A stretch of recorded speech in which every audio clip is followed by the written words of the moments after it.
सर्व उपस्थित समुदायाला मार्गदर्शन करावं।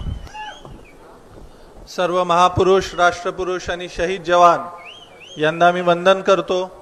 मंचावर उपस्थित आदरणीय साहेब, आदरणीय विजय दादा, आमचे जीवाभावाचे मित्र आणि सहकारी बाबासाहेब देशमुख, अनिकेत देशमुख आणि आपण सर्वच स्टेजवर उपस्थित मान्यवर आणि माझ्यासमोर उपस्थित सांगोल्याची आपण सर्व जनता, आज या मंचावर येण्याचे एक विशेष कारण आहे।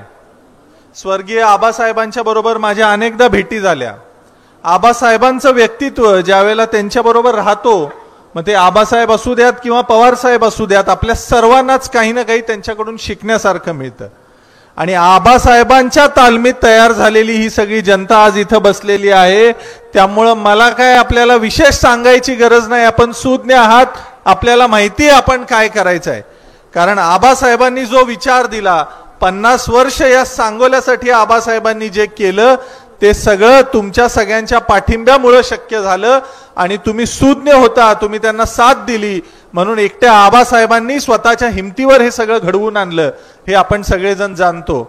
त्यामुळे मला खात्री आहे की आबासाहेबांच्या वर प्रेम करणारे तुम्ही सगळेजण इथं बांधव आहात। त्यामुळे तुम्हाला कुठलीही गोष्ट अगदी वारंवार बजावून सांगायची गरज नाही, कारण इथून पुढच्या सभेला परत पंढरपूरला जायचं आहे, साहेबही बोलणार आहेत। मला फक्त एवढंच सांगायचं आहे, आजची ही 2024ची जी लोकसभेची इलेक्शन आहे ती लोकसभेची इलेक्शन नसून लोकशाहीची इलेक्शन आहे। कारण कुठेतरी लोकशाहीवर घाला घालण्याचा प्रकार इथं होताना दिसतोय। 2 दिवसापूर्वी सुप्रीम कोर्टाचे जे न्यायमूर्ती आहेत जस्टिस चंद्रचूड, त्यांनी सुद्धा सांगितलं की मागच्या 10 वर्षामध्ये या देशामध्ये न्याय व्यवस्थेची काय अवस्था करून ठेवली आहे।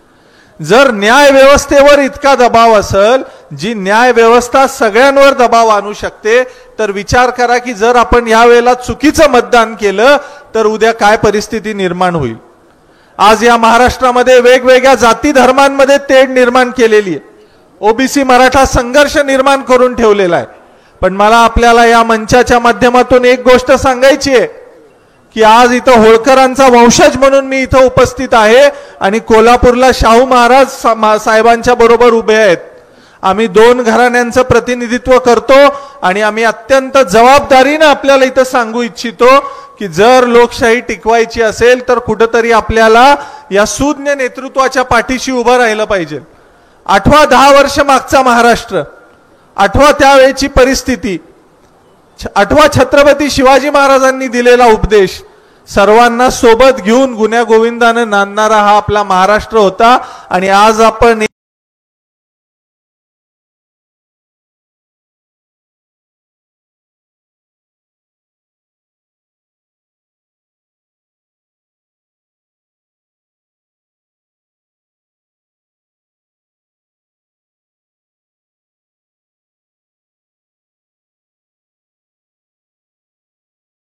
एकमेकाच्या 2014 मध्ये आपल्याला सांगितलं की अच्छे दिन आएंगे। किती जणांना अच्छे दिन आले हो? उज्ज्वला गॅस योजना सांगितली आपल्याला, फ्री सिलेंडर देणार, कमी दरात सिलेंडर देणार। आपल्याला जिओ ज्या वेळेला नवीन सिम कार्ड आलं होतं आठवतंय का, फुकट कार्ड वाटले होते, तशीच कुठतरी ही उज्ज्वला योजना वाटते। सुरुवातीला कमी दरात गॅस सिलेंडर दिलं आणि आता कुठपर्यंत नेऊन ठेवलाय दर। म्हणजे हे दाखवतात एक आणि करतात एक। शेतकऱ्यांना वर्षाला अनुदान देतो म्हणतात आणि इकडे जीएसटीच्या माध्यमातून शेतकऱ्यांच्या खिशातनं ते पैसे परत काढून घेतात। आज आपल्याला सांगितलं जातं की गोमाता, गोहत्या नाही केली पाहिजे, असं नाही केलं पाहिजे, तसं नाही केलं पाहिजे। मला मान्य आहे, निश्चितपणे आदर केला पाहिजे, पण ह्याच गाईचं मांस परदेशात नेऊन एक्सपोर्ट करणाऱ्या कंपन्यांच्याकडनं ज्यावेळेला तुम्ही इलेक्टोरल बॉन्ड्सच्या माध्यमातून निधी घेता, हे तुम्हाला चालतं का? वेगवेगळ्या कंपन्यांच्याकडून तुम्ही इलेक्शनसाठी निधी निर्माण करता आणि मग त्या निधीचा वापर तुम्ही देशावर दबाव आणण्यासाठी करता। मला सांगा, स्मार्ट सिटी कुठे गेली? स्मार्ट सिटी, स्किल इंडिया कुठे गेला? स्किल इंडिया, रोजगार आले का हो तुमच्या भागामध्ये? मगाशी आम्ही विमानातून साहेबांच्या बरोबर चॉपरमधनं येत असताना आमचा विषय चालला होता की ह्या म्हाडा मतदारसंघामध्ये मेडिकल कॉलेज, इंजिनिअरिंग कॉलेजची कमतरता आहे। आज मुलांना इथून बाहेर जावं लागतं, शिक्षणासाठी औषध उपचारांच्यासाठी वेगवेगळ्या ठिकाणी जावं लागतं. मगाशीच मला बाबासाहेब सांगत होते गाडीमध्ये की आबासाहेबांच्या माध्यमातून इथे एक ट्रॉमा सेंटर उभं केलं. बिल्डिंग तयार आहे, पण मागच्या कालखंडामध्ये ती इमारत त्याच्यात काही चालूच झालं नाही. मग अशा लोकप्रतिनिधींच्यावर आपण विश्वास ठेवायचा आहे की जी माणसं आपल्यासाठी जीवाभावाची आहेत, आपल्यासाठी मातीत उतरून काम करायला तयार आहेत, त्यांच्या बाजूनं ताकदीनं उभं राहायचं आहे. आदरणीय विजयदादा असतील किंवा आता त्यांची पुढची पिढी धैर्यशील दादांची असेल, ह्या लोकांनी अनेक पिढ्या या महाराष्ट्राच्या मातीमध्ये, या महाराष्ट्राच्या लोकांसाठी खपवलेल्या आहेत. या मातीशी त्यांची नाळ जुडलेली आहे. आणि आज ह्या लोकांना कुठेतरी मनात वेदना होतात, म्हणूनच ते आमदारकीचं खासदारकीचं आमिष सोडून आज संघर्षाची बाजू निवडतात आणि तुमच्यामध्ये येऊन लढायला तयार होतात. कुठेतरी ह्यांच्या ताकदीला आपण साथ दिली पाहिजे. आणि आज म्हणून मी एका घराण्याचा वंशज म्हणून माननीय धैर्यशील दादांच्या बाजूनं इथं आपल्या सर्वांच्या समोर उपस्थित आहे. हे येती लोकसभा आपण सगळ्यांनी कुठेतरी हातात घेतली पाहिजे, नाहीतर येणारा काळ आपल्यासाठी बिकट आहे. मागच्या 2014 मध्ये माननीय पंतप्रधानांनी सांगितलं होतं की 80 करोड तरुणांना आम्ही रोजगार देऊ.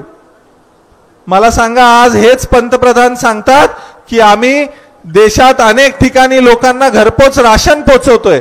मला सांगा, आज तुम्हाला त्या राशनाच्या लाईनीत उभं राहायचं आहे की वेगवेगळ्या ठिकाणी नोकरीच्या लाईनीत उभं राहायचं आहे रोजगारासाठी? काय तुम्ही निवडाल? तुम्हाला फुकटचं राशन पाहिजे की स्वाभिमानाची नोकरी पाहिजे? मग ह्या जर गोष्टी करायच्या असतील तर कुठेतरी सुज्ञ उमेदवारांच्या पाठीशी आपण खंबीरपणे उभं राहूयात. इतकंच मी आपल्याला सांगतो. माझ्यानंतर आदरणीय साहेब इथं बोलणार आहेत आणि येत्या निवडणुकीमध्ये आपल्याला धैर्यशील दादांना प्रचंड मताने विजयी करायचं आहे. आणि त्यासाठी आपल्याला 2 नंबरचं जे चिन्ह आहे, तुतारी वाजवणारा माणूस, त्या माणसाला मतदान करायचं आहे, त्याच्यावरचं बटन दाबायचं आहे आणि माननीय धैर्यशील दादांना आपल्याला मताधिक्याने निवडून आणायचं आहे. जय हिंद, जय महाराष्ट्र. धन्यवाद. धन्यवाद महाराज. यानंतर उद्धव साहेबांच्या शिवसेनेचे मुलुक